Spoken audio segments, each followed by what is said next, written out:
Hello everyone, कैसे हो आप सब। आई होप कि आप सब अच्छे होंगे। आज हम पढ़ने वाले हैं यूनिट 1 में हम पढ़ने वाले हैं हिंदी भाषा और उसका विकास। देखते हैं यूनिट 1 हिंदी भाषा और उसका विकास। भाषा परिवार भारतीय भाषा परिवार है। ऐसी भाषाओं का समूह जिनका जन्म किसी एक मूल भाषा से हुआ हो भाषा परिवार कहलाती है। भोलानाथ तिवारी के अनुसार भारतीय परिवार की 13 भाषाएं प्रचलित हैं। भोलानाथ तिवारी के अनुसार भारतीय परिवार की 13 भाषाएं प्रचलित हैं। तो देखते हैं भोलानाथ तिवारी के अनुसार भारतीय परिवार की 13 भाषाएं कौन कौन सी हैं।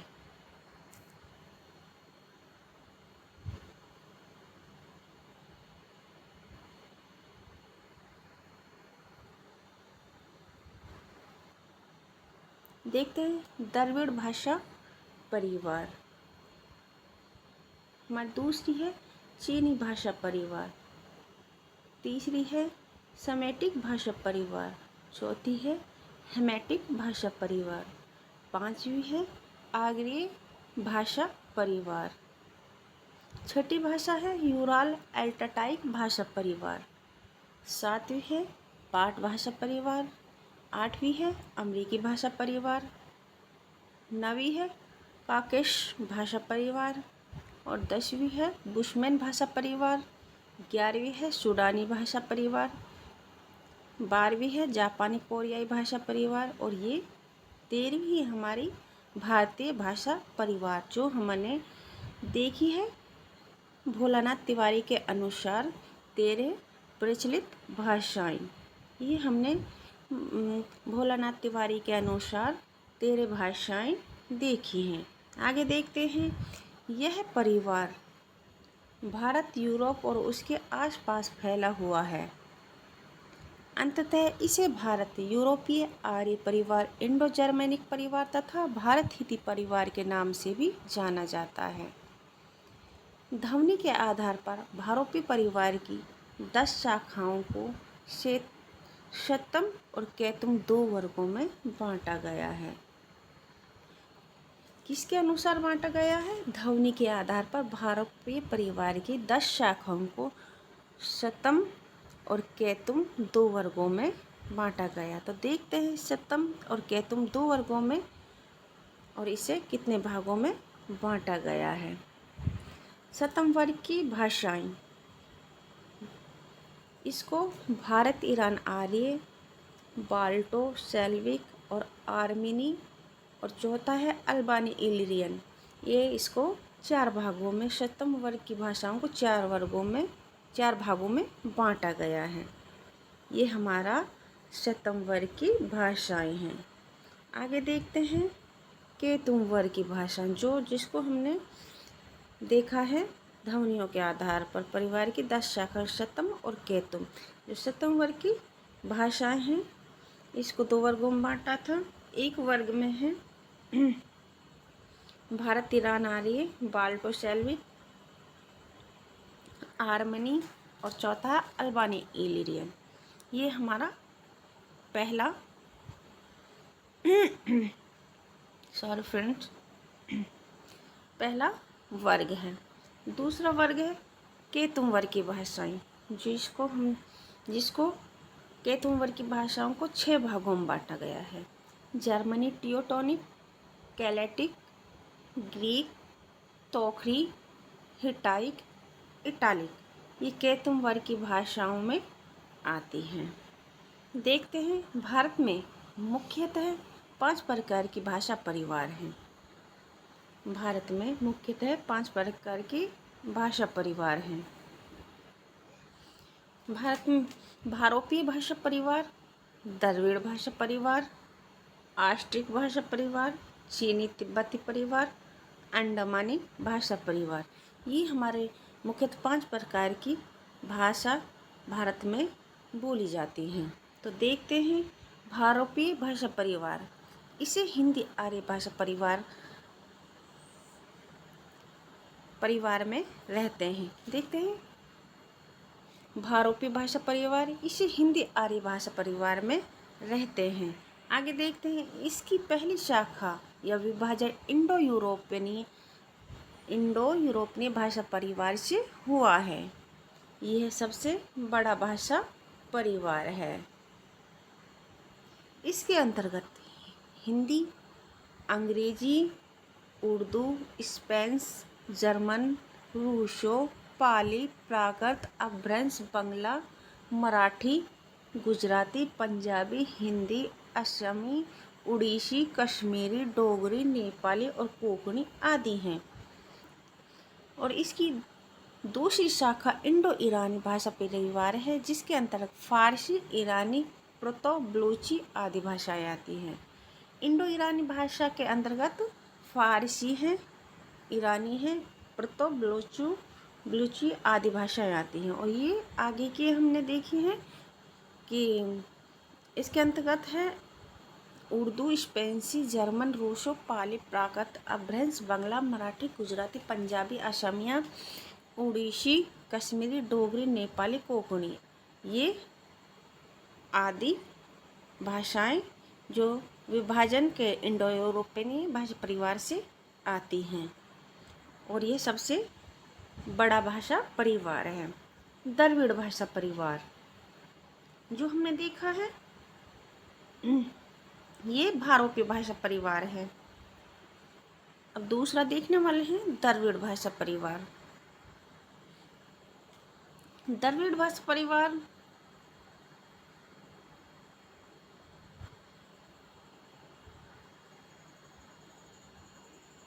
किस भाषा परिवार की भाषा में अधिकतर दक्षिण भारत में बोली जाती है? इसके अंतर्गत है जो द्रविड़ भाषा परिवार है, किस भाषा परिवार की भाषा में अधिकतर दक्षिण भारत में बोली जाती है? इसके अंतर्गत है तमिलनाडु, जो तमिल है, तमिलनाडु, कन्नड़, कर्नाटक, मलयालम, केरल, तेलुगु, आंध्र प्रदेश, ये द्रविड़ भाषा परिवार के अंतर्गत आती हैं। इस परिवार का सबसे बड़ा सदस्य तमिल भाषा का है। जो द्रविड़ भाषा परिवार में आता है वो तमिलनाडु है, जो तमिल, ये तेलुगु,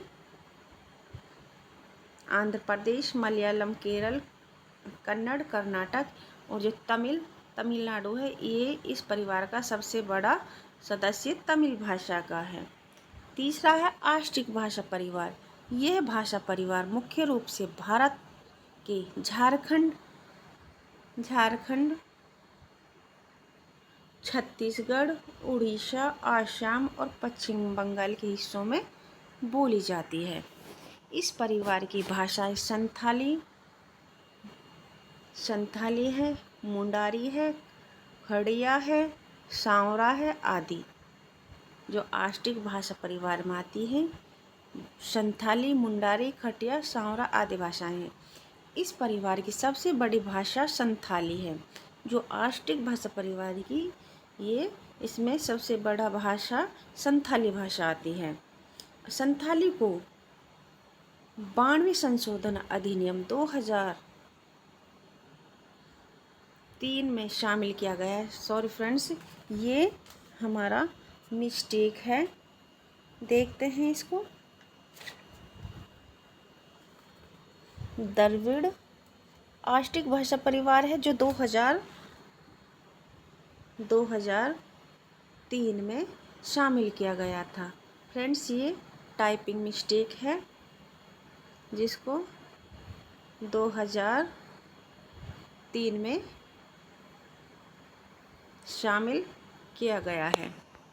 चीनी तिब्बती भाषा परिवार, इस परिवार की भाषाएं, चौथा है जो हमारा चीनी तिब्बती भाषा परिवार है। इस परिवार की भाषाएं भारत के साथ पूर्वोत्तर राज्यों में बोली जाती है। अरुणाचल प्रदेश, मेघालय, मणिपुर, नागालैंड, मिजोरम, त्रिपुरा और आसाम।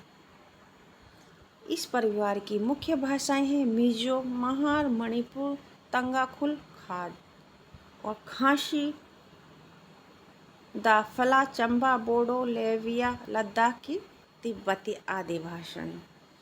71वें संविधान संशोधन 1992 द्वारा नेपाली, मणिपुर और कोंकणी को भारतीय संविधान के 8वीं अनुसूची में जोड़ा गया है। ये हमारा अभी भी ये प्रश्न ये बना था जून में, ये क्वेश्चन हमारा आया हुआ है, जो कि 71वें संविधान संशोधन में कौन कौन सी भाषाएं और जो कि 8वीं अनुसूची में जोड़ा गया है। तो ये नेपाली, मणिपुरी, कोंकणी, जिसको हम ट्रिक से नमक नाम से भी जानते हैं। इसको याद रखने के लिए ये ट्रिक अपनाई गई है कि नमक, नेपाली, न से नेपाली, मैं से मणिपुरी, के से कोंकणी। ये नमक ट्रिक से हम अपने याद रखने के लिए इसको नमक ट्रिक से याद भी रख सकते हैं। 92वें संशोधन 2003 में 8वीं अनुसूची में बोडो को जोड़ा गया है। 92वें संशोधन 2003 में 8वीं अनुसूची में बोडो को जोड़ा गया है। अंडमानी परिवार भाषा में देखते हैं कि कौन कौन से इसके अंतर्गत आता है। जनसंख्या की दृष्टि से यह सबसे छोटा भाषा परिवार है। जो अंडमानी परिवार है, ये जनसंख्या की दृष्टि से सबसे छोटा परिवार है। ये भारत का सबसे नवीनतम भाषा परिवार है। इसकी खोज हाल ही में मशहूर भाषा विज्ञानी प्रोफेसर अनविंता अब्बी द्वारा की गई है। इसके अंतर्गत अंडमान निकोबार द्वीप समूह की भाषाएं आती हैं, जैसे अंडोमानी, ग्रेट अंडोमानी, जाखा आदि। ये अंडोमानी परिवार के अंतर्गत आती हैं। हिंदी भाषा और उसका विकास और हिंदी ऐतिहासिक पृष्ठभूमि, इसको हम अब आगे देखने वाले हैं। हिंदी भाषा और उसका विकास, हिंदी की ऐतिहासिक पृष्ठभूमि। प्राचीन भारतीय आर्य भाषाएं, इसमें वैदिक संस्कृत और लौकिक संस्कृत, ये दो आती हैं। मध्यकालीन भारतीय आर्य भाषाओं में पाली, प्राकृत, अपभ्रंश ये आती हैं। ये क्रम से भी लगाना आता है, तो हम पूछ भी लिया जाए। ये प्राचीन भारतीय आर्य भाषाएं वैदिक संस्कृत और लौकिक संस्कृत है। मध्यकालीन भारतीय आर्य भाषाएं पाली, प्राकृत और अपभ्रंश है। देखते हैं प्राचीन भारतीय आर्य भाषाएं। प्राचीन भारतीय आर्य भाषाएं 2000 से और 500 ईसा पूर्व तक है। जो प्राचीन भारतीय आर्य भाषाएं हैं वो 2000 से 500 ईसा पूर्व तक माना गया है। प्राचीन भारतीय आर्य भाषाओं को हिंदी भाषा में अध्ययन की दृष्टि से 2 भागों में बांटा गया है। प्राचीन भारतीय आर्य भाषाएं को हिंदी भाषा में अध्ययन की दृष्टि से कितने भागों में बांटा गया है? 2 भागों में बांटा गया है। वैदिक संस्कृत जो 2000 से 1000 ईसा पूर्व वैदिक संस्कृत है, 2000 से 1000 ईसा पूर्व। लौकिक संस्कृत है, लौकिक संस्कृत 1000 से 500 ईसा पूर्व। हमें दोनों को याद रखने की ज़रूरत है, दोनों भागों को। प्राचीन आर्य भाषा हिंदी भाषा के अध्ययन की दृष्टि से वैदिक संस्कृत और लौकिक संस्कृत। आगे देखते हैं। प्राचीन भारतीय आर्य भाषा का प्राचीनतम नमूना वैदिक साहित्य में दिखाई देता है। वैदिक साहित्य का सृजन वैदिक संस्कृत से हुआ है। वैदिक संस्कृत को वैदिकी, वैदिक छंदास भी कहा जाता है। वैदिक साहित्य को 3 भागों में बांटा गया है। तो देखते हैं वैदिक साहित्य को 3 भागों में किस तरह बांटा गया है। संहिता है, ब्राह्मण है, उपनिषद है। वैदिक साहित्य के 3 भागों में संहिता, ब्राह्मण और उपनिषद 3 भागों में बांटा गया है। तो देखते हैं संहिता। संहिता विभाग में महत्व की दृष्टि से प्रधान ऋग्वेद ही है। ऋग्वेद का शाब्दिक अर्थ हुआ है स्तुति करना। ऋग्वेद में 10 मंडल, 1028 संयुक्त, 10,580 ऋचाएँ हैं। इसके संयुक्त प्राय यज्ञों के अवसर पर पढ़ने के लिए देवताओं की स्तुतियों से संबंध रखने वाले गीतात्मक काव्य हैं। यजुर्वेद में यज्ञों के कर्मकांड में प्रयुक्त मंत्र गद्य एवं पद दोनों रूपों में संग्रहित है। ये यजुर्वेद में है। सामवेद में वीणा के साथ गाए जाने वाले संयुक्त को ज्ञेय पद में सजाया गया है। सामवेद में केवल 75 मंत्र ही मौलिक शेष हैं। शेष ऋग्वेद से लिए गए हैं। जो सामवेद है, सामवेद में केवल 75 मंत्र ही मौलिक हैं, शेष ऋग्वेद से लिए गए हैं। अथर्ववेद, इसमें जनसाधारण में प्रचलित मंत्र तंत्र टोनो टोकटो का संकलन किया गया है। ब्राह्मण भाग में कर्मकांड की व्याख्या की गई है। प्रत्येक संहिता के अपने अपने ब्राह्मण ग्रंथ हैं। उपनिषद ब्राह्मण ग्रंथों के परिशिष्ट या अंतिम भाग उपनिषदों के नाम से प्रसिद्ध हुए हैं। इनमें वैदिक मनुष्य के आध्यात्मिक एवं परमार्थिक चिंतन के दर्शन होते हैं। उपनिषदों की संख्या 108 बताई गई है, किंतु 12 उपनिषद ही मुख्य हैं, जो कि 12 उपनिषद ही मुख्य हैं। उपनिषदों की संख्या तो 108 बताई गई है, लेकिन उपनिषद मुख्य हैं जो 12 हैं। वैदिक संस्कृत ध्वनियाँ। Doctor Dhirendra Verma, doctor Uday Narayan Tiwari, doctor Kapil Dev आदि विद्वानों ने वैदिक ध्वनियों की संख्या 52 मानी है। किसने माना है? Doctor Dhirendra Verma, doctor Uday Narayan Tiwari, doctor Kapil Dev आदि विद्वानों ने वैदिक ध्वनियों की संख्या 52 मानी है, जिसमें 13 स्वर 39 व्यंजन हैं। कितने स्वर हैं? 13 स्वर हैं, 39 व्यंजन हैं।